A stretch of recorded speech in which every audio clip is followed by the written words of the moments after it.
My name is Moses Habib. I work as the Humanitarian Coordinator for Finchurch Aid in South Sudan.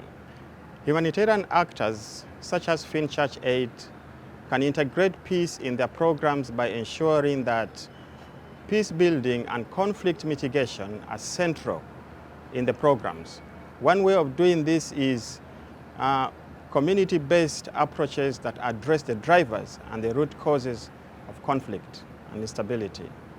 It is not possible to ensure sustainable development without peace.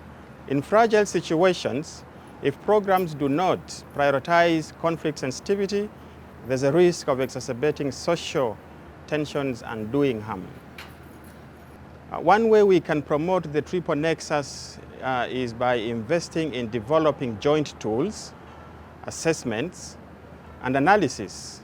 This will ensure that integration of views of people affected by crisis are at every step. And here, the local leadership comes to the forefront. Well, there's a need to advocate for funding that is more adaptive because of the changing context.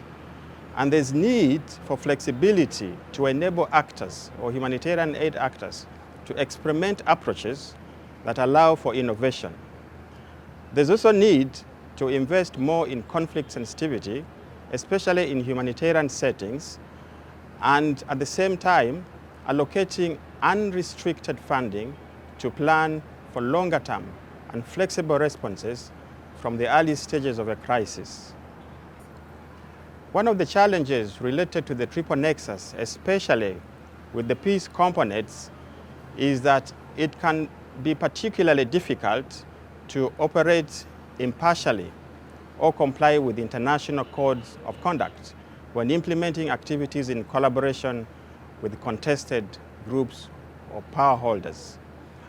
Additionally, one of the objectives of implementing the Nexus principle is to create a conducive environment for frontline responders. However, in politically sensitive situations, implementing peace components may worsen the situation even further. Humanitarian programs contribute to laying foundations for continuing the long-running efforts in humanitarian and development themes, such as disaster risk reduction, linking relief, rehabilitation, and development, and the resilience agenda. And embedding conflict sensitivity across the different responses is very important.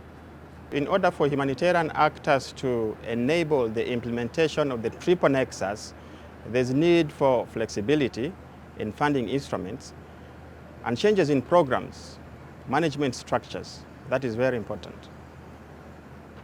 Again, there's also need for consistent cross-departmental or cross-sectoral conversation to ensure that the value of each sector is recognized and the learning can happen in the process.